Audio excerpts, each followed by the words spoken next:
जलेबी।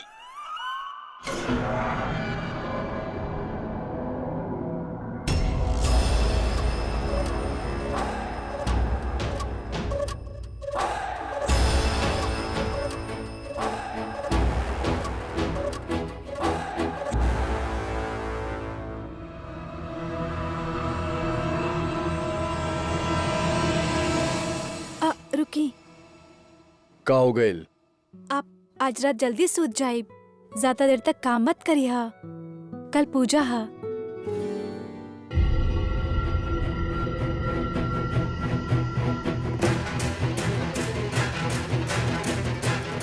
तो के मुंह चलावे के ना हाथ चलावे के पैसा मिलल है, तो फिर मिठाई के छोड़ा और काम पे ध्यान दो।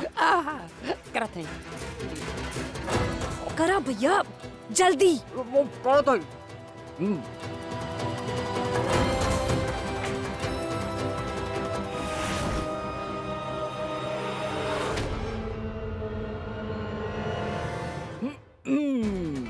लो लो गइल। अभी कर ऐसे घुमावा और गैस वहाँ पे पहुँचावा। सच्ची? हाँ लेके जा।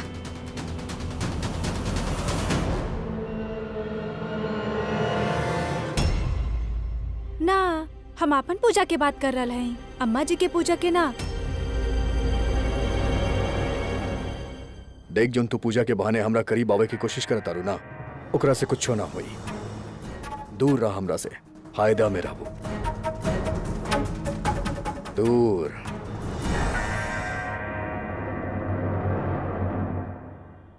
दूर?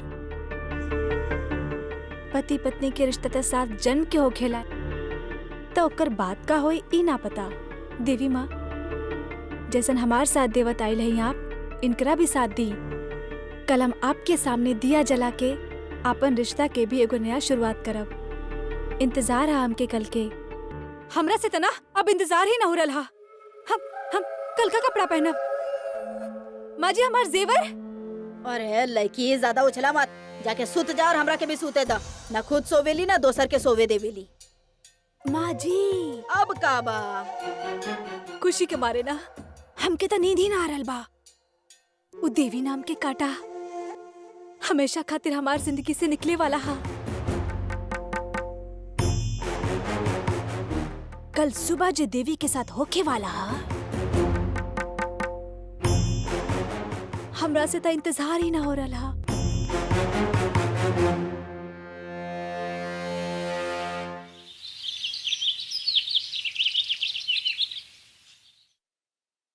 हमार इंतजार करत रहनी आप?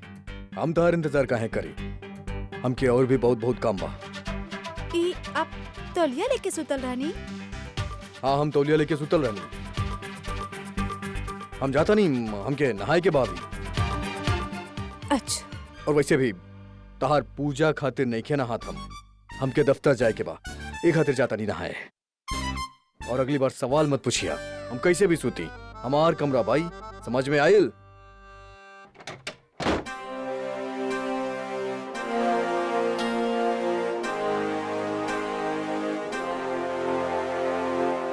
वाह देवी माँ, हमार आवे से पहले ही उठ गए ले, नहाए भी चल गए ले। इतना जल्दी असर?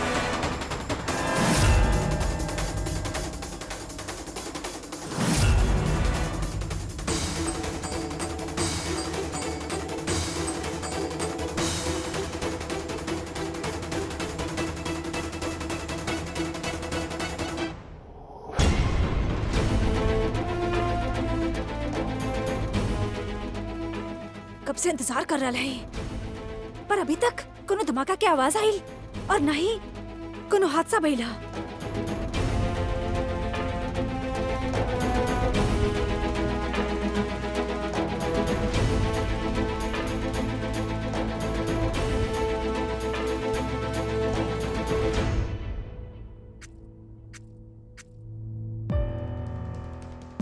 लड़की के चिल्लावे की आवाज ना आइल। मतलब धमाका कबो भी हो सकेला। अपन अधि के ये वक्त बीते ना जाए के दे सकत है ना। केहू के कुछो भी हो जाए, हमारा अधि के कुछो ना होवे के चाहे ना।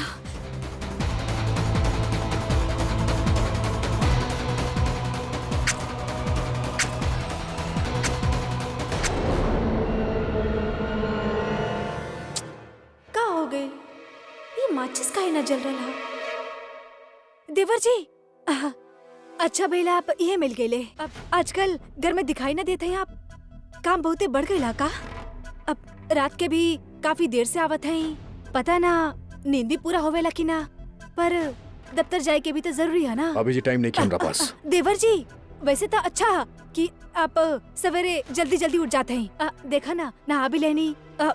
वैसे आपके खातिर चाय लेके आई ना? वैसे दूध भी पी सकते हैं। हाँ, हम आपके खातिर वो हल्दी वाला जी, हम सवेरे सवेरे दूध कब पिए? कबो देखले बड़ो हमके दूध पियत सवेरे ना।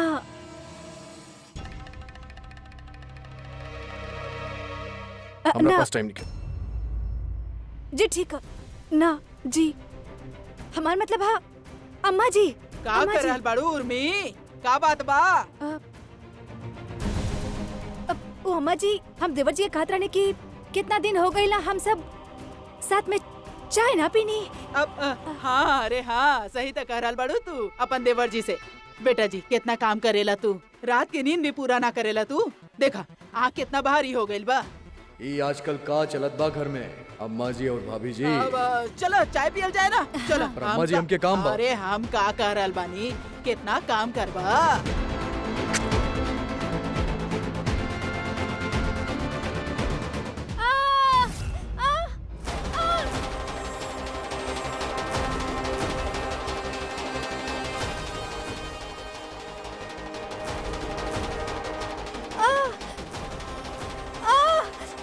का हो गई? हे भगवान!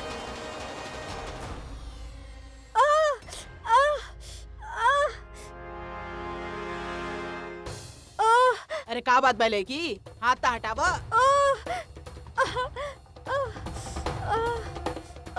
का भइल बा? पता न कैसे ही कुमकुम और आँख में चल गई। बहुत जल रहा है। हम एकरा धो के आवत हई।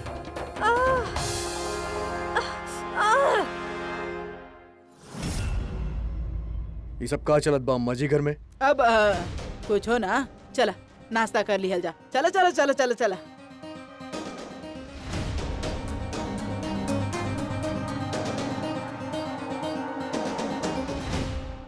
ऐसे कैसे हो सकेला? जोत भी जल रहा है। ई तो देख के आवे के पड़ी।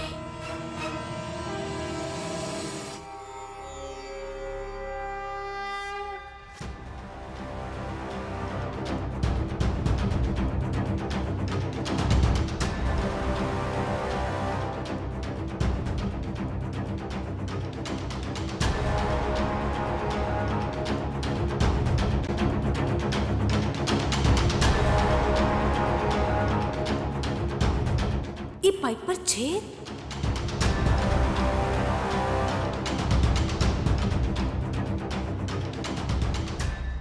जे केहू ये सब कैले है ना, ओकरा कल रात के वहाँ होवे के चाहिए रहे। ई देखे खातिर कि कैसे हमार दोस्त हमार जान बचेले वहाँ पे। कौन से दोस्त की बात करेलू तू? चूहा हमार दोस्त है ना वो। ये हमार लड़की का चूहा भी ना लड़की जैसन है। हमार सारा तरकीब खराब कर देले। अब का करी?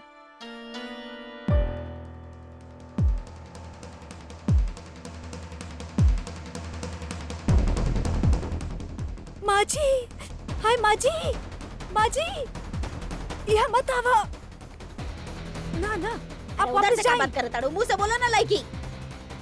तोहरा हाथ में कहा अरे त जरत कोयला बा, ऊ खत्म हो गइल त मासा के खातिर चाहत रहे त यही से हम जात रहे। कोयला लेके माँ जी यहाँ मत आवा। वापस जाओ, वापस।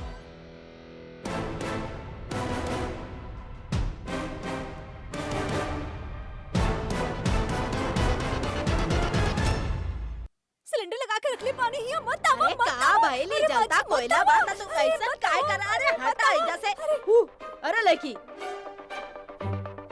का हो गई लड़की दिमाग तो नहीं के खराब हो गइल तहार का भाई मुंह काहे छुपा रहल बाड़ू हट हमरा के कोयला लेवे दा माँ जी फटल फटल ना सिलेंडर। ए वो फटे वाला रहे हम उन लड़की के खातिर ना हाँ गैस के फिटिंग करेले रहनी पर आप कोयला लेके आ गए नहीं पर सिलेंडर तो फटल ही ना। हाँ, ई बात बा ए पकड़ा पकड़ा हम देखा तनी जरा का भइल बा हाँ हाँ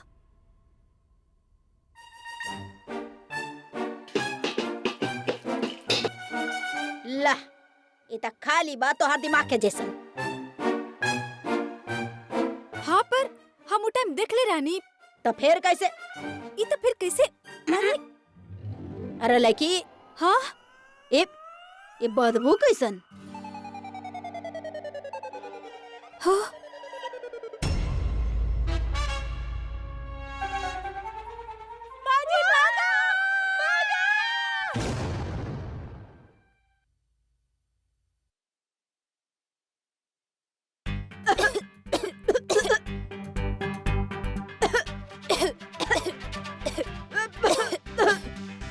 और भी का हो गए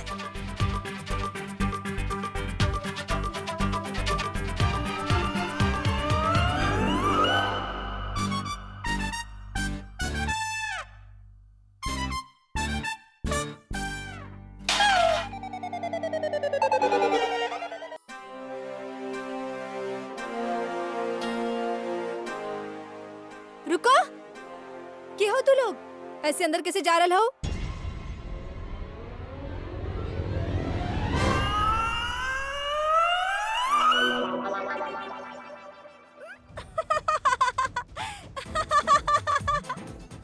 सॉरी कहाँ खातिर तैयार हो रहे हैं आप लोग ऐसे। सॉरी हम अपन मुंह धोबे का गई नहीं आप लोगन तो आप अपन मुंह के रंग ही बदल देनी। हम पढ़ले रहनी हाँ ट्रक के पीछे बुरी नजर वाला तहार मुँह काला।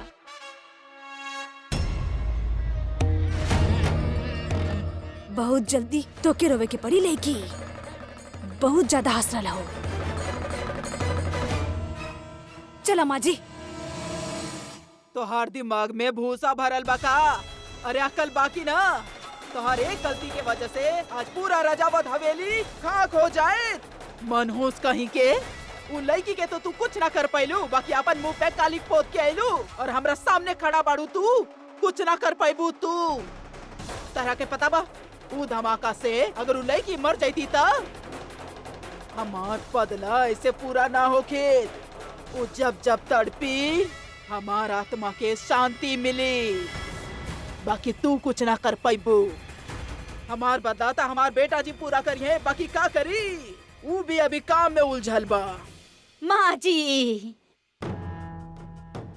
जी आपके बदला लेवे के ऐसन रामबाण उपाय ढूंढ के लायल बानी ना हम कि आपके बदला भी पूरा हो जाई और उ लड़की भी जिंदा रही लेकिन जिंदा लाश के जैसन। ई देखी काबा हटावा हटावा। ना ना माँ जी कोनो आलतू फालतू मकड़ी नहीं के एकरा रातौंधी मकड़ी कहल जाला। ओ हमनी के सुजानगढ़ में जौन बंजारा आवेले ना उनका से मांगनी हम उनकर उ सरदार कहत रहे कि एकरा के काटे से लकवा मार जाला।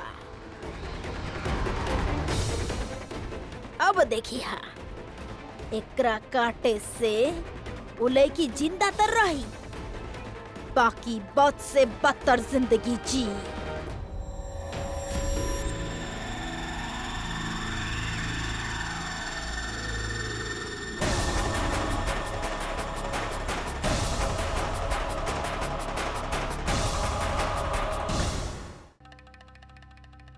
बाढ़ोल की ऐसे तो तोहारा कल ना चलेला बट जब चलेला तक कमाल करेला। वाह माँ जी का जबरदस्त तरीका ढूंढ ले बाड़ू आप। जा छोड़ा बाइक रखे उ चौहान के लड़की के कमरा में। ना ना अम्मा जी, आपन घोंसला में ता चिड़िया भी सुरक्षित हो खेली, हाँ ना? पर ई लड़की त चलाक लोमड़ी बा। ई मकड़ी लड़की के ऐसन जगह काटे के चाहिए जहाँ अकेली होके और केहू के शक ना होए। जैसे दिवाली के सफाई के काम दे दा। हाँ, सफाई करत होके का भइल केकरा पता चली। बात तो सही करल बड़ू उर्मी।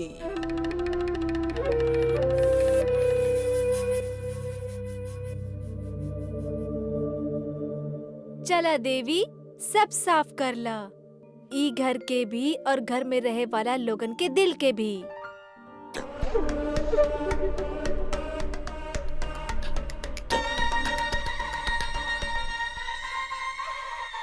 माँ जी, हाँ?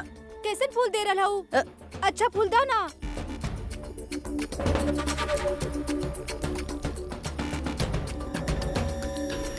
बहुत अच्छा फूल देतानी हम।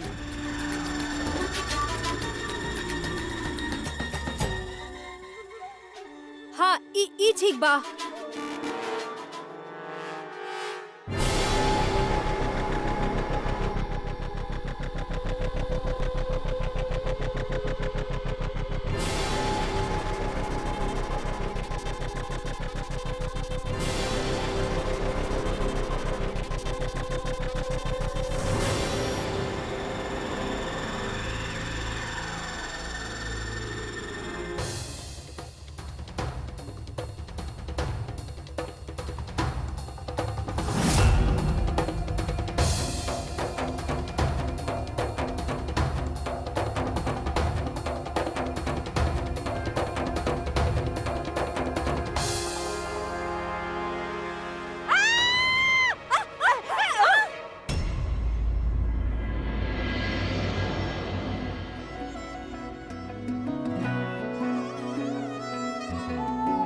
मोह साजन तूरे काहे छले,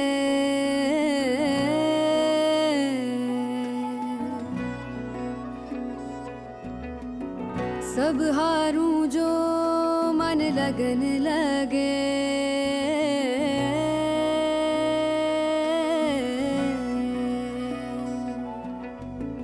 तुझसे जुड़ी है प्रीत मोरी, अब बंदनी नहीं मैं तेरी संगनी पिया।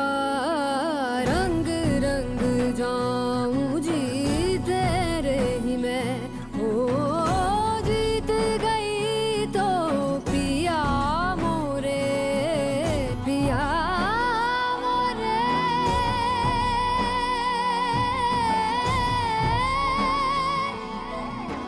पिया मोरे, पिया मोरे।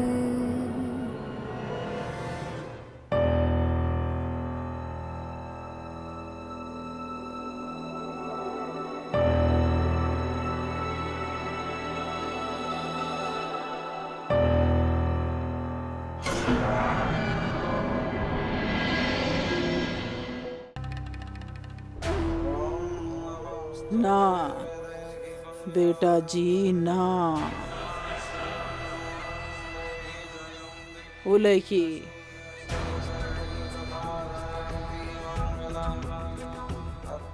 सिर्फ तीखी मिर्ची नहीं खी, बड़ी टेढ़ी चीज बाड़ी।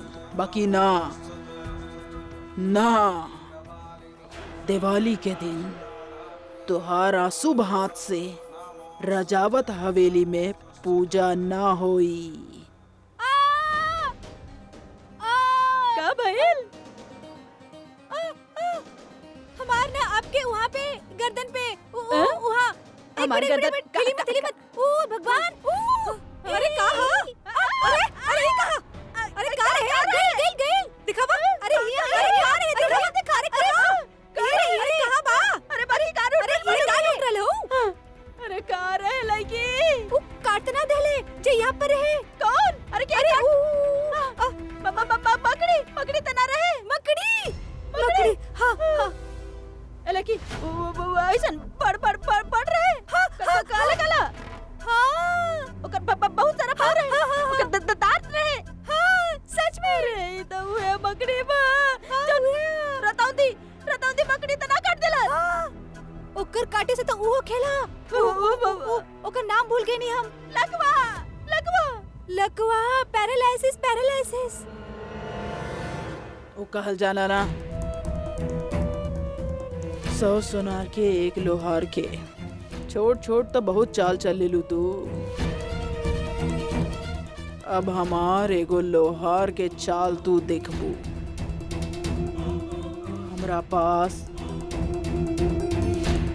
एगो ऐसन हथियार बा जेकर एक बार तहरा के चारों खाने चित कर दी और फिर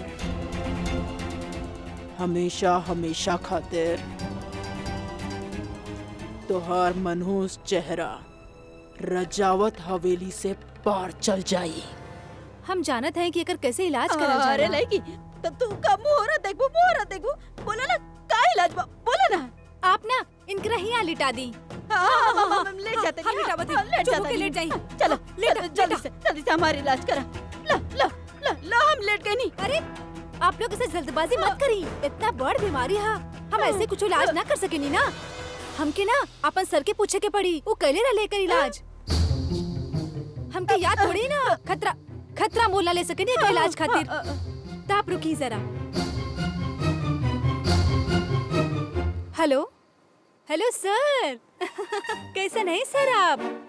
सर हम देवी अधिराज। हम हूँ ना सर के थोड़ी ना पता होगी कि हमारी शादी हो गई है। सर हम देवी चौहान।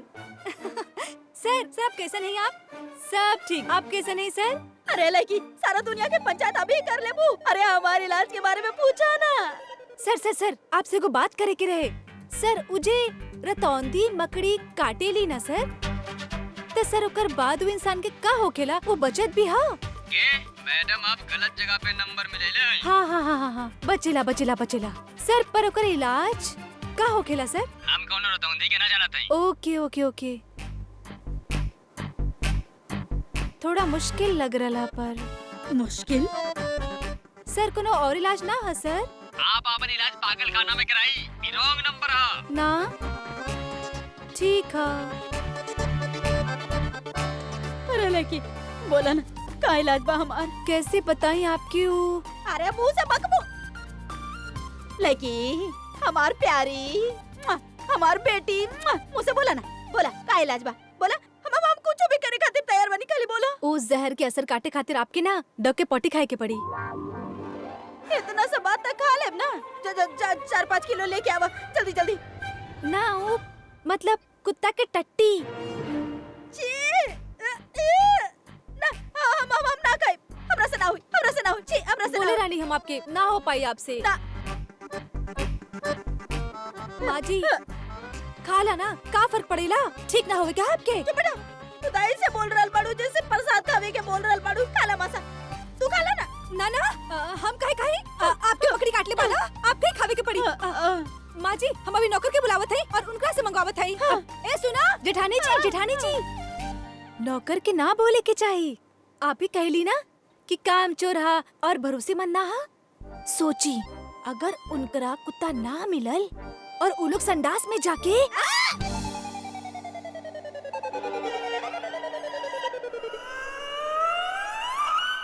लड़की जा हमरा खातिर कुत्ता के पापा का कहल जाला ओकरा के। उ लेके आवा जा दवाई लेके आवा जा।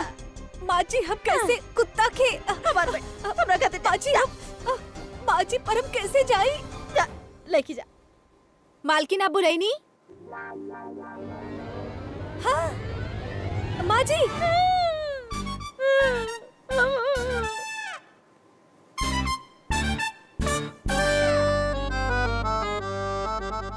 सिर्फ आपके खाते बचा के रखिए हमार माँ जी के। हम अभी आवतानी जात हई।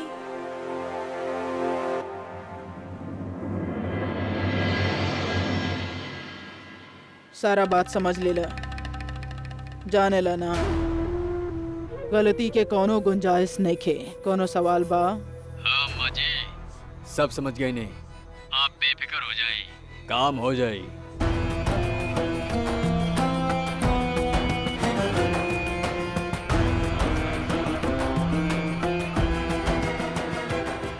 अब देखा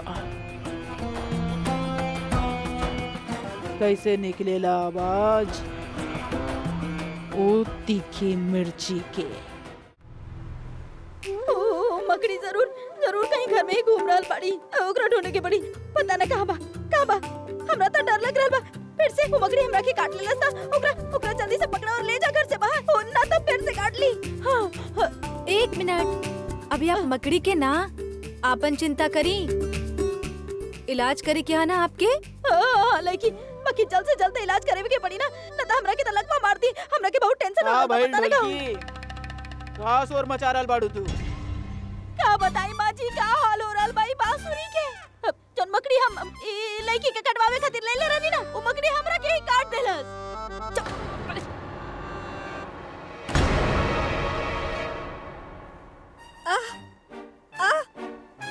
अरे खा।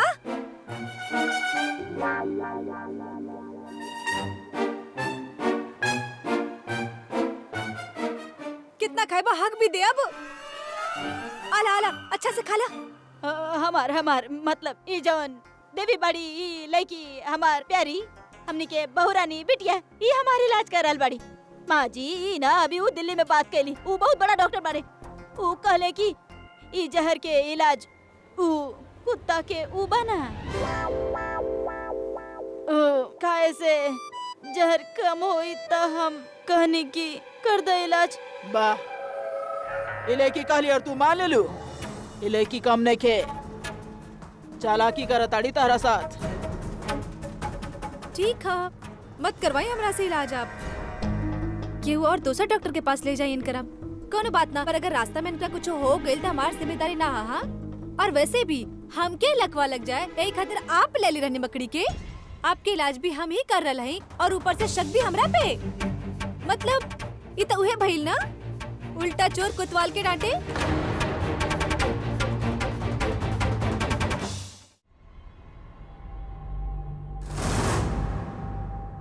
हाय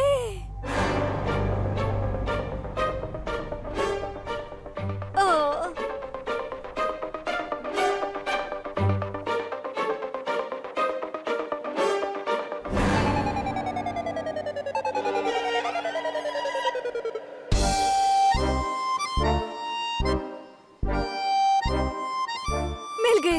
मिल गई। माँ जी अब बात समझे की कोशिश करी ना। ये लड़की के करे दी ना हमारी इलाज। आपके बाबू साहेब के सबके लड़की ठीक कैली ना। हाँ कैली ना, तो हमरा के भी लड़की ठीक करी ना। डॉक्टर ही जाने ली लड़की करे देना एकरा के इलाज। आ गई हमार लड़की हमार दवाई लेके। अब जेठानी जी ई कुत्ता के हाँ हाँ उहे है, ठीक से जांच पड़ताल कर ला। उहे है, वेरी गुड। हम आवत है यहाँ।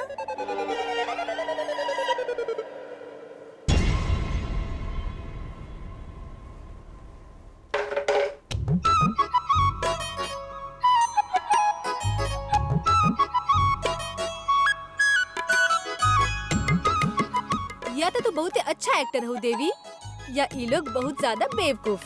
कैसे मान गए हमार बात ये लोग।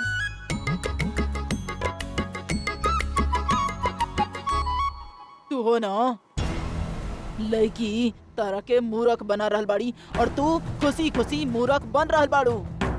भूसा भरल बा। माँ जी अब जब बनल बनावल के वक्त गइल, अभी हमार इलाज करे के वक्त चालू बा। आप करे दी ना इलाज लड़की के, वरना हमरा के लकवा मार दी तो हम का करब। हाँ सतर्क रहे के पड़ी। बकरी ये कहीं घूम रहा हा।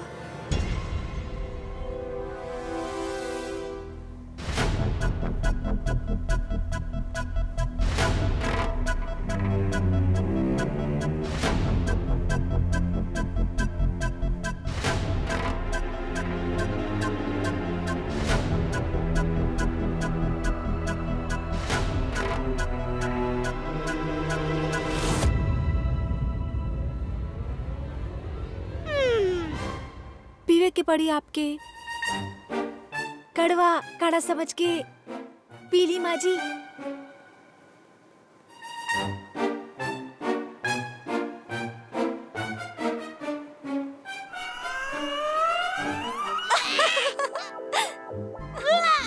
हमरा से ना पियल जाई। कुछ ना हा, सिर्फ दूध हल्दी और हींग हई। जे आप समझ रहे हैं उ ना हा। हैं? पता के बात हा। अरे बाकी अबार ये मकड़ी के जहरी हींग और दूध से कैसे ठीक होई? वो मकड़ी जे आप हमार खातिर लाए लनी ना, ओकरा हम पकड़ ले रहनी। देखी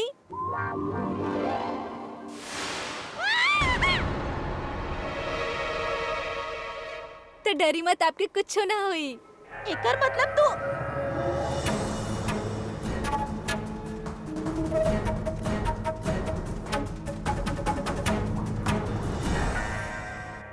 एगो बात कही अम्मा जी, आप चाहे जितना भी दिखाएं कि आप हमरा से नफरत करेली, पर एक बात हमके पता है कि ई घर में एगो आप ही हैं जे हमके सबसे अच्छा तरीका से समझेली। देखी ना, इ लोगन के कोनो शक ना भइल, पर आप तो एक बार में ही समझ गई नी कि हम तो मजाक करत रहनी। पता के बात है।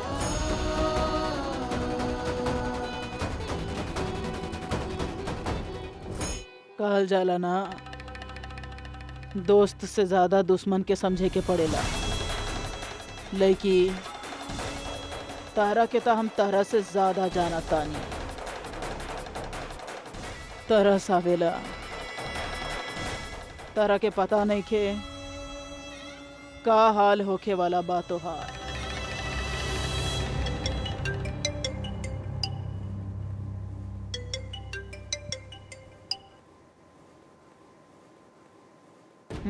पूरा इंतजाम तैयार है अम्मा जी, गलती कौनो ना होई।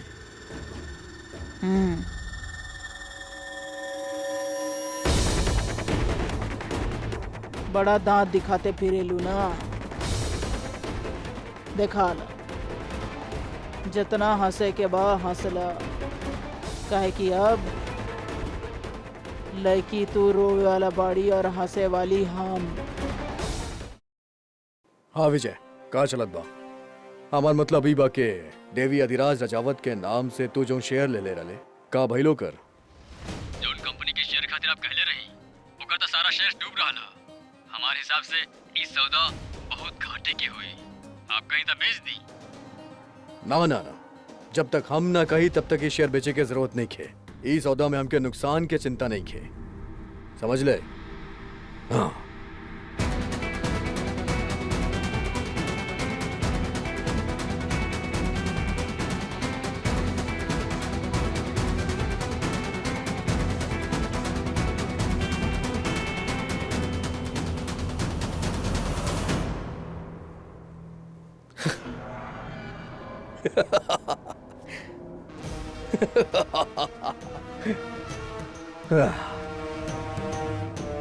हम भी काका सोच ले रहे नहीं, हमरा दिमाग में काका बात चलत रहे कि वो लड़की शुभ बाड़ी।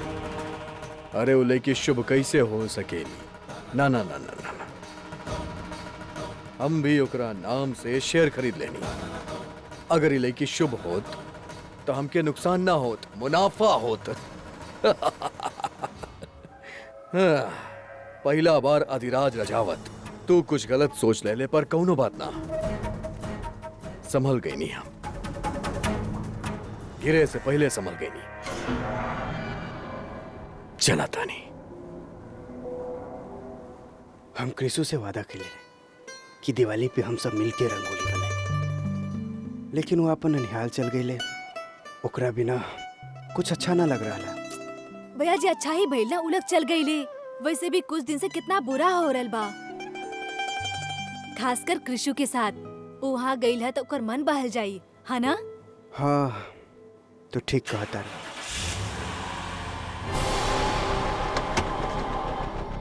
पता है, हम सोच ले रही वर्ष दिवाली दोनों बच्चा के साथ मिलके मनाई। काहे कि देवी तो कबू यहाँ आवे ना पावत रहे ना। किस्मत और वक्त के खेल देखा, ये दिवाली पे न कृषु यहाँ पर बिया न देवी। आप कहेले ना कि हमार देवी सबसे छोट है, लेकिन सबसे ज्यादा बहादुर है। आपके तो फिक्र करे की जरूरत ही ना है। हमार देवी के साथ ऊ देवी के आशीर्वाद हा। ऊ बस खुश रहे, सुखी रहे, और हमने के का चाहिए, हाँ ना?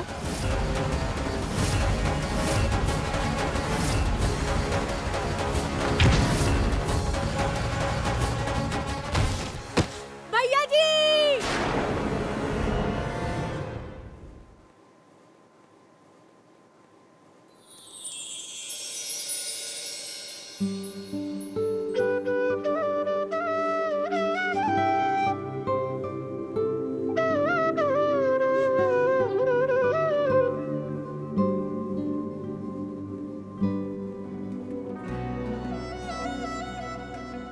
शुभ दीपावली।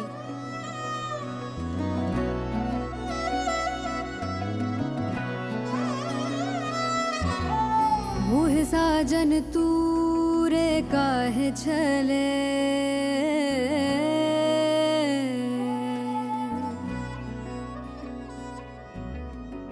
सब हारूं जो मन लगन लगे।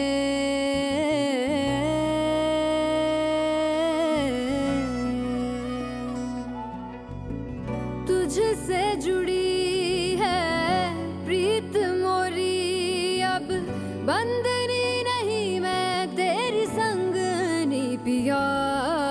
रंग रंग जाऊं जी तेरे ही मैं, हो जीत गई तो पिया मोरे।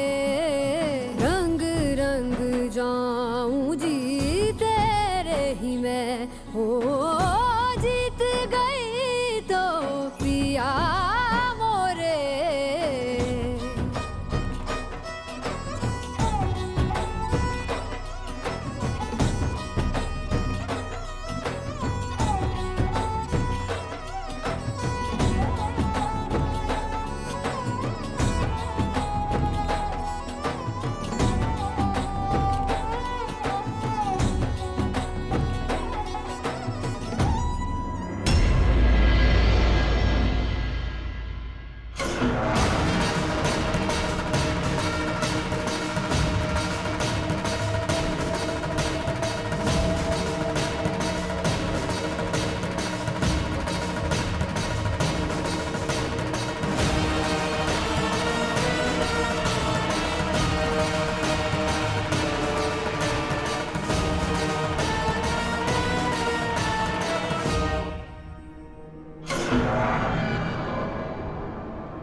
हेलो देवी। देवी भैया जी के एक्सीडेंट हो गई ला। हम उनकरा हॉस्पिटल में लाइले हैं का? चाचा जी के हम यहाँ पर अकेला हैं, तो जल्दी आ जा।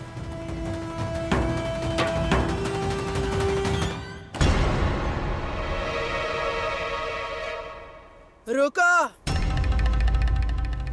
कहाँ जा रहल बाड़ू? अम्मा जी, हमारे चाचा जी के एक्सीडेंट हो गई ला, हम हॉस्पिटल जा रहे हैं। ना, तू ना जा सकेलू। घर में दिवाली के पूजा बा, आई जा काम बा, काम में जुटा। अम्मा जी उनका बहुत ही चोट लागल है। अम्मा जी हमके जाए थी। तारा के मना कहनी ना। ऐसे मत कही अम्मा जी, चाचा जी की तबीयत बहुत ही खराब है, उनका बहुत ही चोट आई ला, हमके जाए थी अम्मा जी। कितना छटपटा रहल बाड़ू लड़की। हम जाना तानी इकलौता काका जी बाड़े, अगर मरा गए और तू मिल ना पैलू तो जिंदगी भर दुखी रहबू, और तो हर काका जी के आत्मा के भी शांति ना मिली। ऐसे मत कही अम्मा जी। तू जाए चाहेलू ना तो जा। थैंक यू अम्मा जी। रुका,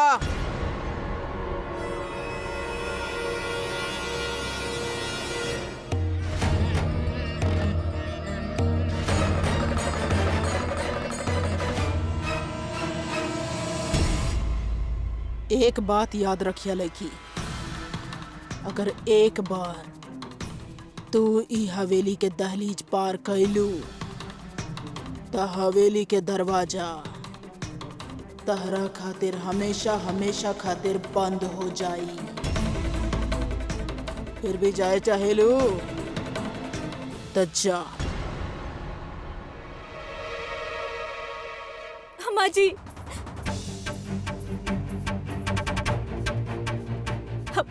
हम सिर्फ एक बार उनका देखे के चाहते हैं अम्मा जी। हम क्या भी जाए थी, हम लौट आई अम्मा जी। एक बार पहले तू हमार हुक्म तोड़ ले रहलू।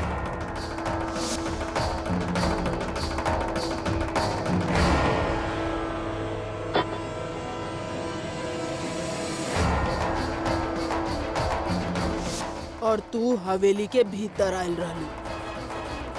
आज फिर से हमार हुक्म तोड़ रहल बाड़ू तू और हवेली के बाहर जा रहल बाड़ू।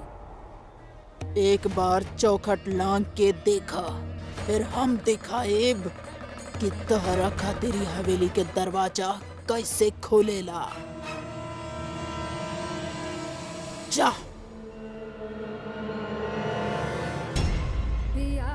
हमारी घर के बहू बने, हमार मर्जी के खिलाफ रहे और ओकर बाद जौन कुछ भी भइल, हम जे कुछ भी कैनी सब अपन मर्जी से कैनी। ये रिश्ता के हर फर्ज के हम सच्चा दिल से निभैनी है अम्मा जी। अगर हम केकरो घर के बहू हैं तो कोनो घर के बेटी भी हैं, और हमार हर फर्ज चाहे बेटी के होखे या बहू के हम मरद दम तक निभाई। तो आज हम अपन चाचा जी के देखे जरूर जाएं।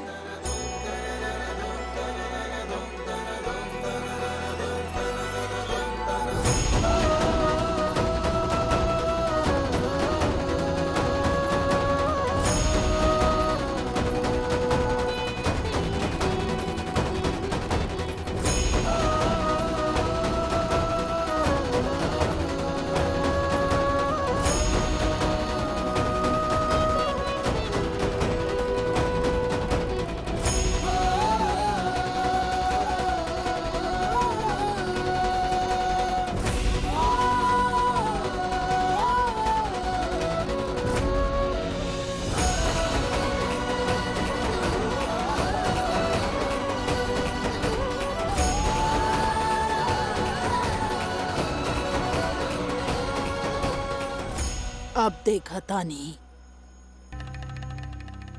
तू कैसे भीतर आवेलू।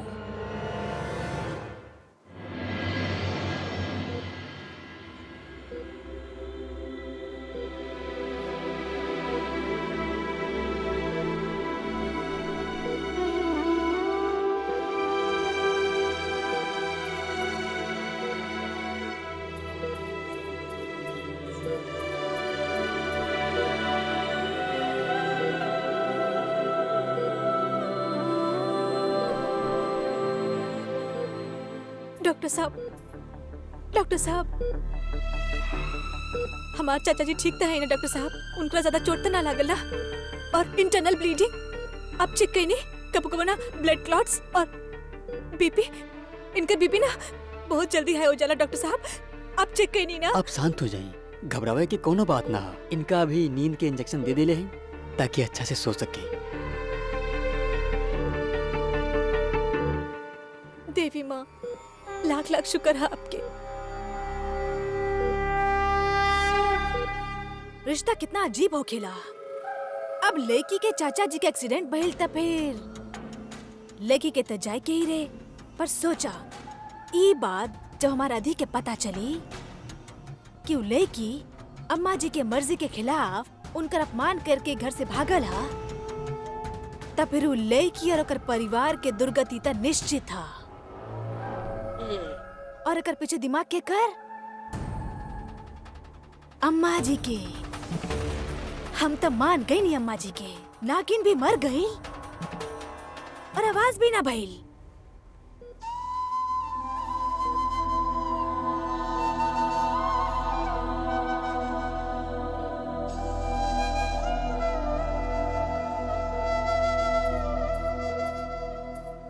जी ये सब भइल कैसे?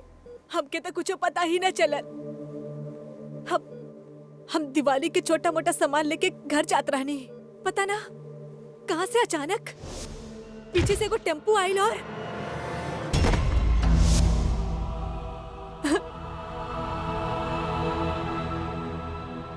बुआ जी, कृषु, चाची जी वो दोनों कहाँ गए नी? भाभी जी कृषु के लेके मायके गईला। हम उनका फोन करे के चाहत रहनी पर समझ में ना आयल करी कि ना करी। अच्छा भइल अपना कहनी। सुना तो क्या अम्मा जी आवे देली? वो कहली अगर हम यहाँ आए नी तो हम वहाँ वापस ना लौट सकत हैं। बहुत ही होशियार बनत रहली अपने आप की। वो तरह के केहू के नजर ना लगे। अब देखिए तू बस आगे ही बढ़ते जाइबू। हाँ माँ जी, अब हम बस आगे ही बढ़त जाए और उल्ले की मुंह के बल गिर जाए। ये तो बहुत ही अच्छा हो गया बिट्टो, तू वहाँ पे वापस मत जा। हमार बच्चा तू बहुत ही सहन कैले हो, अब वहाँ जावे के कोनो जरूरत ना है। तू हमारे साथ घर चला। जे दिन हम अपन डोली खुदे उठली रहनी ना बुआ जी, उहे दिन हम तय कर ले रहनी कि हम के रजावत परिवार और चौहान परिवार के ई दुश्मनी के हमेशा खातिर मिटावे के हा। और ये तब्बे मुमकिन हा जब हम उनकर दिल के अंदर झांक सकी और उनकर दिल में जगह बना सकी। आज भले ही वो लोग हमके घर आवे से रोक दी है, पर हमार इरादा के ना रोक सकेले बुआ जी। आप अपन ख्याल रखी। बचपन में माँ बाबा गुजर गए रहे, अब हम ना चाहते हैं कि आप लोग केहू भी हमरा से दूर होए। हिम्मत है आप लोग हमार, ना टूटे देव ना वो हिम्मत।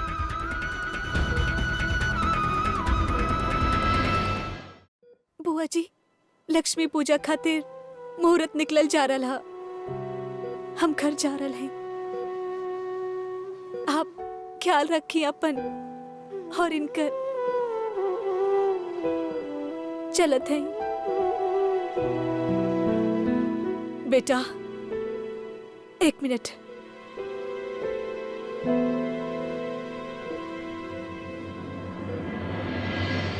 भैया जी चुन्नी देवी माँ पर चढ़ेले रहे और तोके देवे खातिर कहले रहे, ये अपन पास रखा, ठीक है बुआ जी? वो घर में दिवाली के पूजा हमें चुनरी ओढ़ के करब। ऐसा लगी जैसे आप लोग हमारे साथ हैं और आपके आशीर्वाद भी हमारे साथ हैं।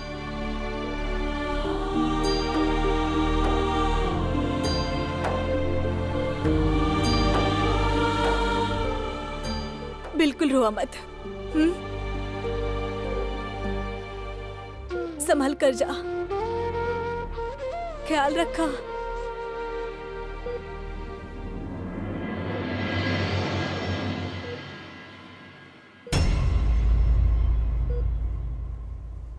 तारा के भी दिवाली के बहुत बहुत बधाई होखे। अरे मालिक जी, आपके बात तो बिल्कुल सही निकला।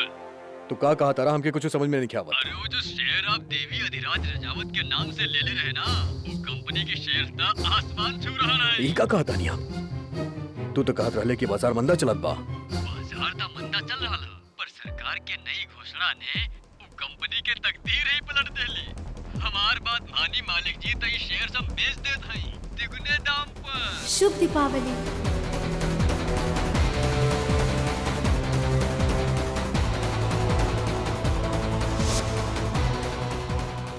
मालिक जी भेज दी? ना, अभी मत बेचा, हम तारा से कहा। ठीक है मालिक जी।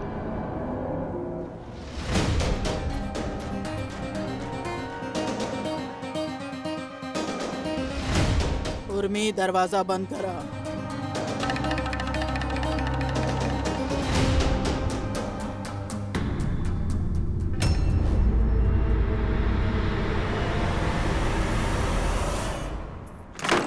अम्मा जी दरवाजा खोलिए। अम्मा जी पूजा शुरू होने से पहले हम आ गए नहीं। अम्मा जी हमकी देर ना भइल। अम्मा जी खोल दी दरवाजा प्लीज। अम्मा जी दरवाजा खोलिए। अम्मा जी खोली ना। अम्मा जी ऐसा मत करी, हमके अंदर आवे दी। हमार पहला दिवाली है घर में अम्मा जी। अम्मा जी घर के बहू की पहला दिवाली है अम्मा जी, प्लीज दरवाजा खोली। अम्मा जी दरवाजा खोली अम्मा जी, हमके अंदर इका होत आए बा दी अम्मा जी। अम्मा जी। अम्मा जी प्लीज प्लीज अम्मा जी ऐसे मत करी, दरवाजा खोली अम्मा जी, खोली ना। उन हमके लड़की अंदर के आए दी कितना अम्मा बार जी। बताई कि अम्मा घर जी, में प्लीज लक्ष्मी हमके पूजा अंदर बा, आए दी। काम बा, ना जा। बाकी ना एक बात ना सुन ली हमार, कहेली कि हमार काका जी बड़े, जब दिल करी चल जाए। हमार मर्जी के खिलाफ वो चल गई अपन काका जी के मिले।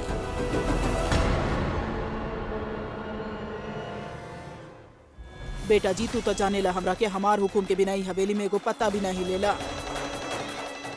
और वो लड़की गए रहली दुश्मन के घर हमार हुकुम के टाल के। अभी है सजा बा, पीटे द दरवाजा। तू अब चला, पूजा के टाइम हो गइल बा, चला। अंदर आए दी अम्मा जी, अम्मा जी हमके पूजा में शामिल होए दी अम्मा जी। अम्मा जी ऐसे मत करी। माँ जी, जब घर में लक्ष्मी पूजा हो खेला ना, त घर के सब दरवाजा खुला रख के, जेकरा से लक्ष्मी भीतर आ सकी। और माँ जी, घर के बहू त घर के लक्ष्मी और इज्जत हो खेला ना, त माँ जी हम आपके आगे हाथ जोड़तानी, देवरानी जी के अंदर आवे दी। उ लड़की के बिना तो हर दिल न लगेला का। एक काम करा, तोहर हमदर्दी के पोटली लेके तू हो बाहर चल जा, दोनों साथ में मिलके दरवाजा पिटिया। जाए के बा बाहर, चुपचाप पूजा करा।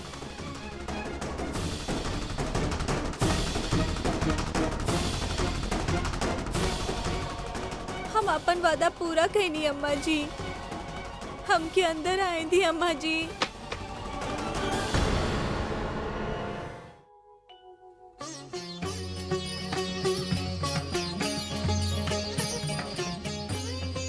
प्लीज अम्मा जी।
अम्मा जी दरवाजा खोल दी अम्मा जी प्लीज।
लड़की भीतर कैसे ऐली?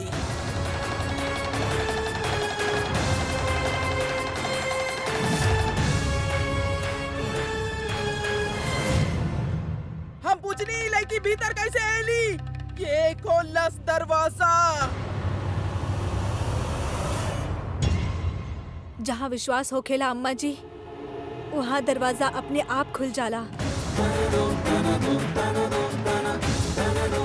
शायद लक्ष्मी माँ ही हर बंद दरवाजा के खोल देनी हमरा खातिर।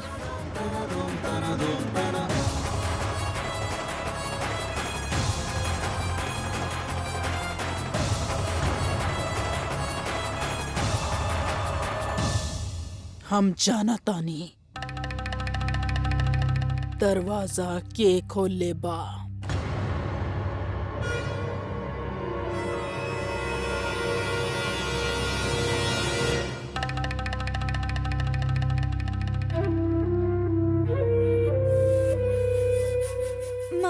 माँ जी, हम दरवाजा ना खोलनी।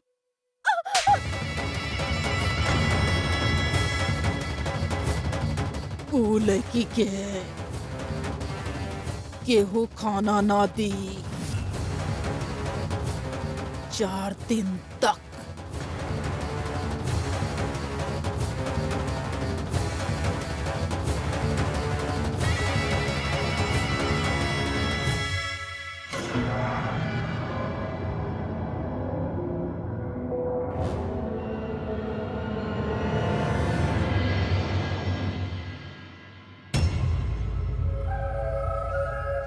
हमके ई बात समझ में ना आ रहा कि अपन कईल सारा काम चूल्हे में कैसे पड़ जाला।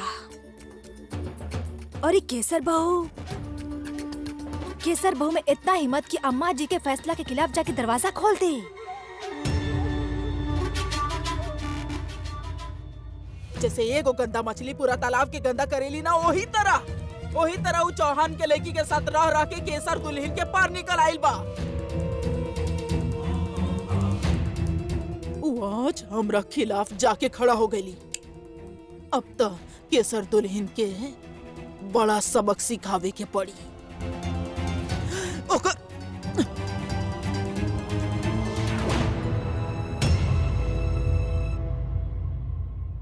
अम्मा जी हो, केसर भाभी जी के कोनो गलती नहीं की हमें। ओ देवी खातिर दरवाजा केसर भाभी जी ना खुलने पड़ी।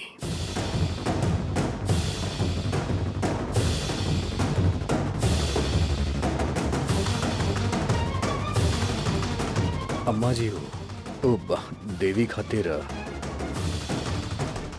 दरवाजा हम खोले रानी।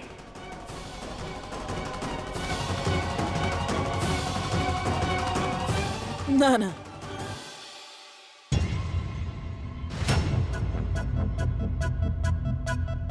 तू खोले रहला दरवाजा।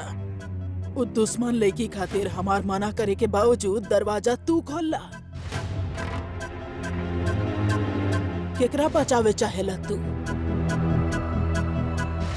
हेले का बेटा जी, हमार आंख में आंख डाल के बतावा। हाँ, सच बोला था तू?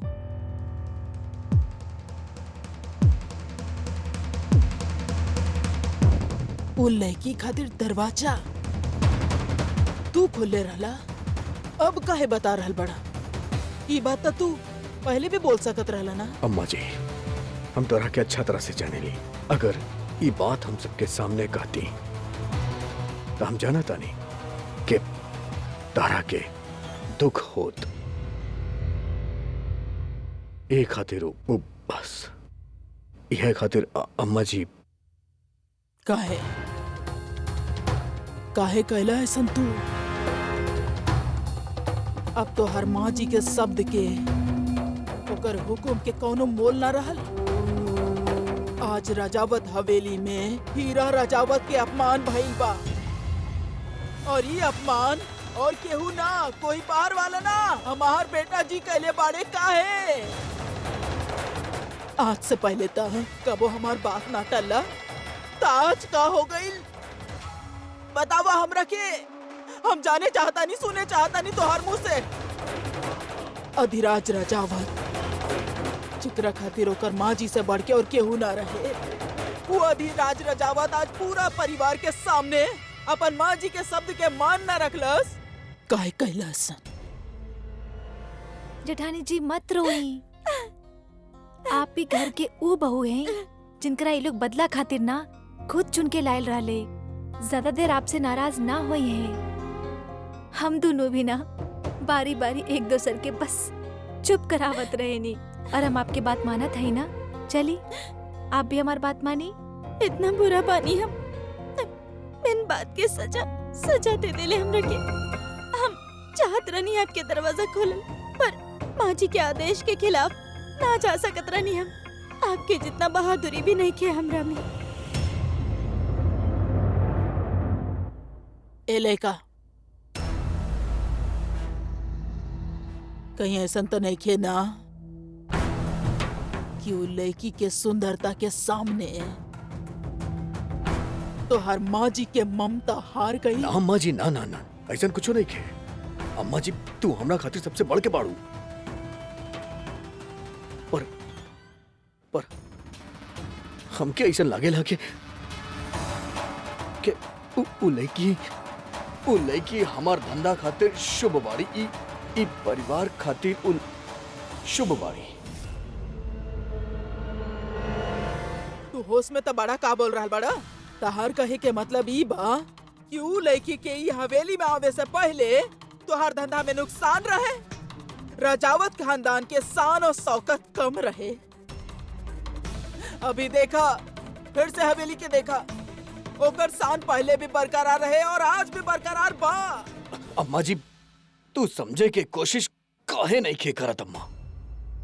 अवा तरह के जाने के बागना की जोन बात हम कहता नहीं वो सच बा कि ना बा। शरद के बुला के पूछा अम्मा जी, शरद तरह के बताई कि सच का बा। अम्मा जी तरह के तो पता ही नहीं खे कि पिछला महीना हम कितना घाटा सहनी, घाटा पे घाटा, घाटा पे घाटा, घाटा पे घाटा। तरह से आके जिक्र ना कहनी बात के, काहे कि हमके मालूम रहे तरह से जिक्र कर अभी बात के तब तरह की चिंता हो। और अम्मा जी अपन आँख से देखले बानी हम कि वो लड़की के आवे के बाद हमार धंधा में फायदा ही फायदा भइल बा। अम्मा जी हमार बात के विश्वास करा। तरह के शायद मालूम नहीं खे, पर जब हम वो लड़की के साथे गलत कहले बानी तब हमार नुकसान भइल बा, और ये बात हम महसूस कहले बानी अम्मा जी। अच्छा, वो लड़की शुभ बाड़ी।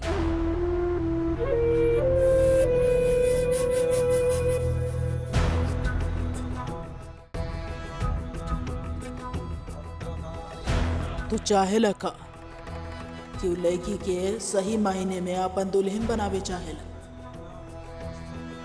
रजावत खानदान के बहू के दर्जा देवे चाहेला?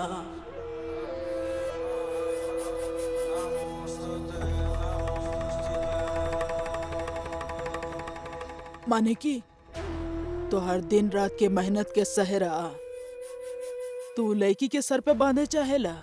ना ना अम्मा जी, ना ना, हमार मेहनत से बढ़ के तहार आशीर्वाद है। तहार आशीर्वाद हमरा साथे रहे तो आज हम यहाँ ये रुतबा कमा पैनी। पर अम्मा जी बात जो हम कहता नहीं एमे भी कोनो शक नहीं के। हम भी देखले बानी, अपना आँख से महसूस कैले बानी। कहीं वो लड़की खातिर तो हर दिल में प्रेम तनाव मड़ाई? ना अम्मा जी, ना ना ना ना ना, ऐसा कुछो नहीं के अम्मा जी, कुछो नहीं के। हमरा मन में वो लड़की खातिर ना प्रेम बा ना हमदर्दी बा। वो आज भी हमार पैर के जूती ही रही, पर वो जूती शुभ। हाँ अम्मा जी, बस हम तब यह कहता नहीं कि वो लड़की के ही घर में रहे दा अम्मा जी।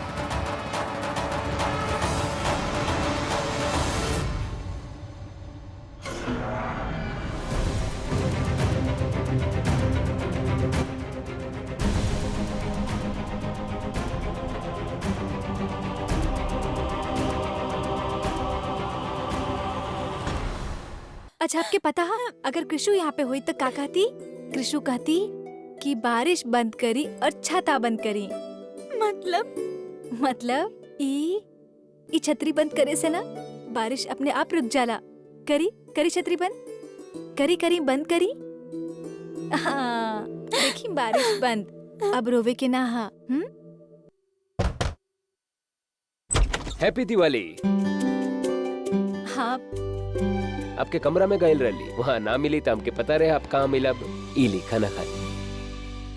ना ना माँ जी मना कैले बड़ी हमरा खाना देवे से, हम ही खाना ना खा सकिनी। आप भी जाई वरना माँ जी आपकी भी सजा दे दी है।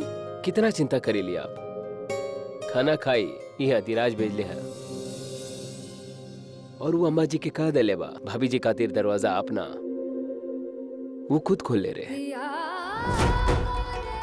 का दरवाजा वो खोल ले रहे? कैसे? काहे? काहे कि वो जितना बुरा लोग के लागे ले वो उतना है ना अजराज के हम अच्छा तरह से जाने ले। और ऐसे भी बिना गृह लक्ष्मी के लक्ष्मी पूजा कैसे हुई? आखिर में आप दोनों ये रजावत हवेली के गृह लक्ष्मी जोन है। सवाल जवाब खत्म। हाँ। खाना खाई ली, हम खिलावता नहीं।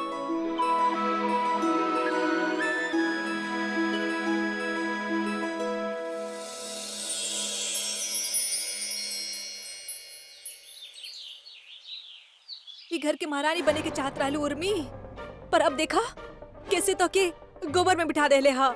एक तो घर के किट किट और ओकर बाद गोबर के गुड़िया बनावा। हाँ। ए लेकी कहाँ टहल रहा हो? यहाँ आवा आवा आवा, फटाफट शुरू हो जा। चला चला।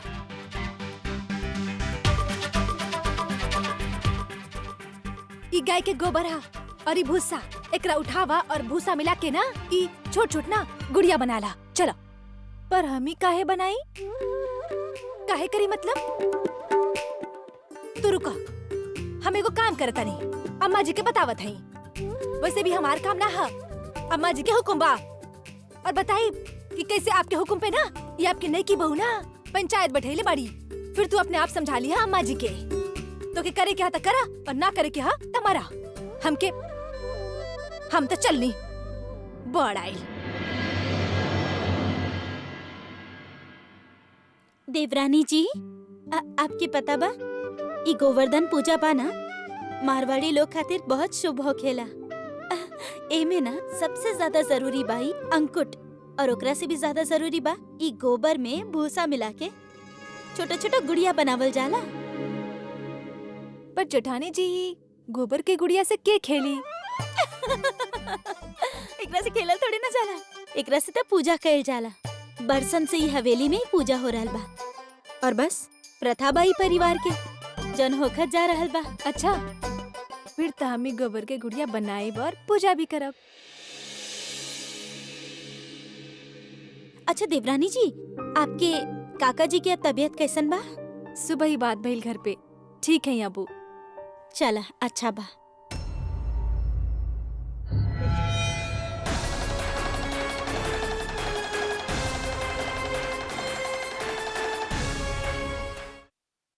जेठानी जी हम अभी आई नहीं। हाँ अरे इतना जल्दी मन में पड़ गए आपके? ना ना, वो कुछ जरूरी काम याद आइल, हम आवत हैं।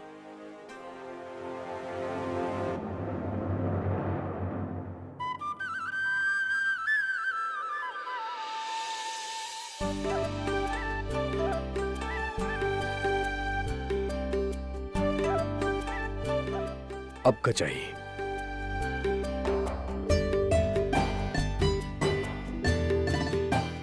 ये हमार तरीका है धन्यवाद कहे के, देवी स्टाइल। आप हमार खातिर दरवाजा खोले रहनी ना ताकि हम अंदर आ सकी। हम अपन पहला लक्ष्मी पूजा आप ही की वजह से पूरा कर पाईनी। तो हमके लागल हमके आपके खातिर भी कुछ स्पेशल करे के चाहिए।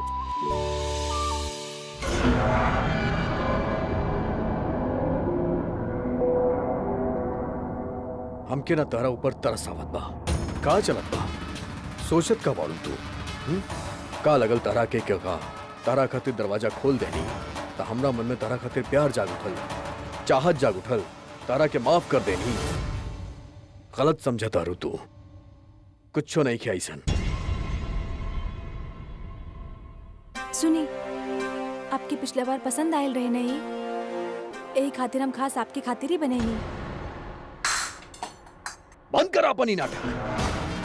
तारा के ही घर में बहू बना के ना, पैर के जूती। हमार अम्मा जी जिद कैले रहनी, यही खातिर तारा के पैर के जूती बना के यहाँ लेके आयल रहनी। इतना बात समझ में नहीं क्या आवत तो राके। पैर के जूती अगर सर पे नाची ना तो दिक्कत हुई, हमरा के दिक्कत हुई। इस सपना से बाहर आओ लड़की, बाहर आओ इस सपना से। सपना देखल बंद कर, और जितना जल्दी सपना से बाहर आई ना उतना अच्छा हुई तोरा खातिर, ना तो दिक्कत हो जाई, और बहुत बड़ दिक्कत।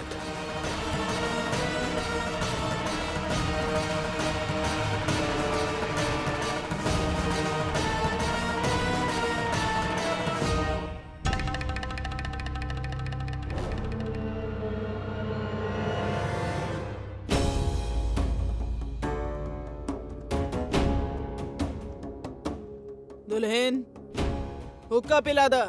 का बात है अम्मा जी, आज तो आपके चेहरा पे बहुते रौनक दिख रहा है। हम कहले रहनी ना, हमार बेटा जी कबो हमार खिलाफ जा ही ना सकेला। ई लड़की के खातिर ओकर दिल में कोनो हमदर्दी नहीं के। ओकरा वो दुल्हन भी ना मानेला, अपन जूती मानेला। ऐसन जूती जौन ओकरा खातिर तनी शुभ बा। अम्मा जी, अम्मा जी कुछ बोलब ता छोटा मुँह बड़ बात हो जाई। अब घुमा फिरा के बात करे के आदत तो हार जाई ना। बोला का बात बा? अरे अम्मा जी, सब जाने लन कि देवर जी आपके कितना बड़ भगत हैं, और आपके खिलाफ ता कबो न जा सकेले। पर बाकी का? पर अम्मा जी, बखत बदलत देर न लागेला।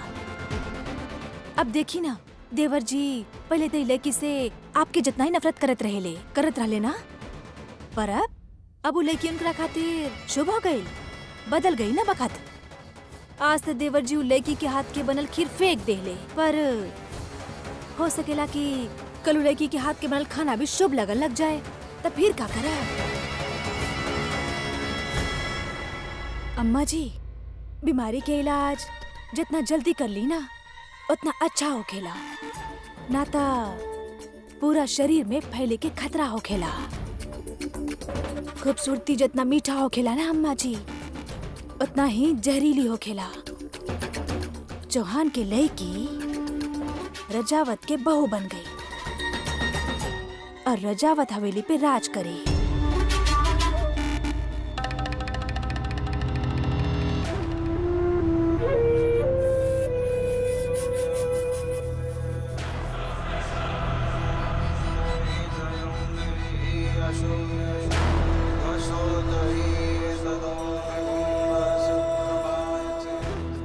इतना साल से रजावत हवेली में हमार ही राज चलेला, और आज भी हमार ही राज चली। हमार बेटा जी रजावत बाड़े, और रजावत के दिल में चौहान खातिर कबो जगह न रही, और कबो जगह होई भी ना। और ई बात हम साबित करके रहब।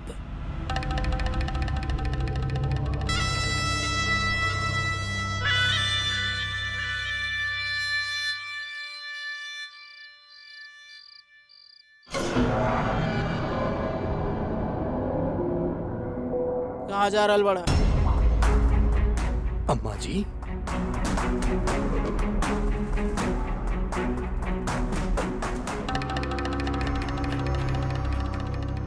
अम्मा जी, ई का बा? ई का हो गए? का हो गए अम्मा जी?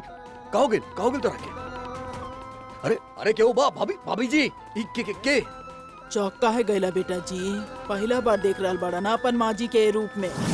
15 साल पहले भी हमारी ये हाल रहे। अम्मा जी, तू का कहता रू? हमरा कुछ समझ में नहीं क्या आवत। ई पोशाक, ई कपड़ा काहे? बेटा जी, 15 साल पहले जब चौहान पे हमनी भरोसा कैले रहनी तो का हाल भइल रहे हमार। अब चौहान के लड़की पे तू भरोसा करे वाला बड़ा,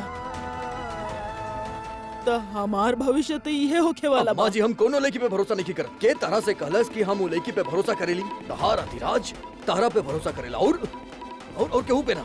बेटा कितना धक्का खैनी, कितना दुख झेलनी, कितना तड़पले बानी, तू ये सब भूल सकेला बाकी हम वो सब ना भूलनी। अरे अम्मा जी हम भी ना भूलनी, बात हमके याद बा लेकिन तरह के मालूम बाना कि ई कपड़ा ई हाल में हम तरह के ना देख पाई। याद बता रखे तो हर बाबूजी के कंधा देवे खातिर केहू ना रहे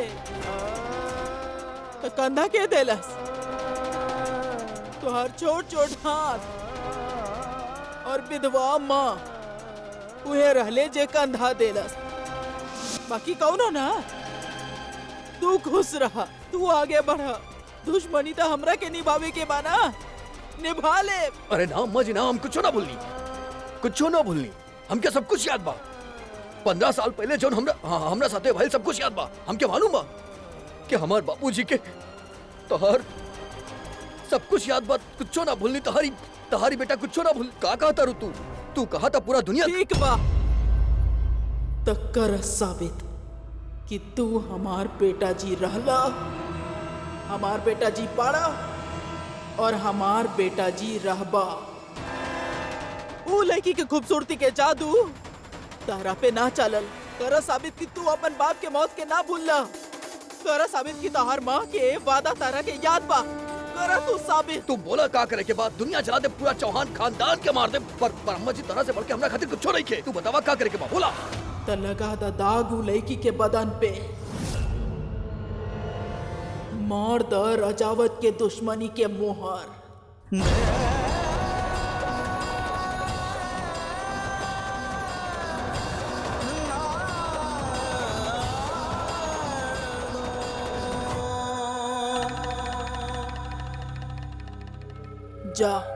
जाके बता दो चौहानन के कि रजावत के साथ दुश्मनी करे के का हसर हो खेला।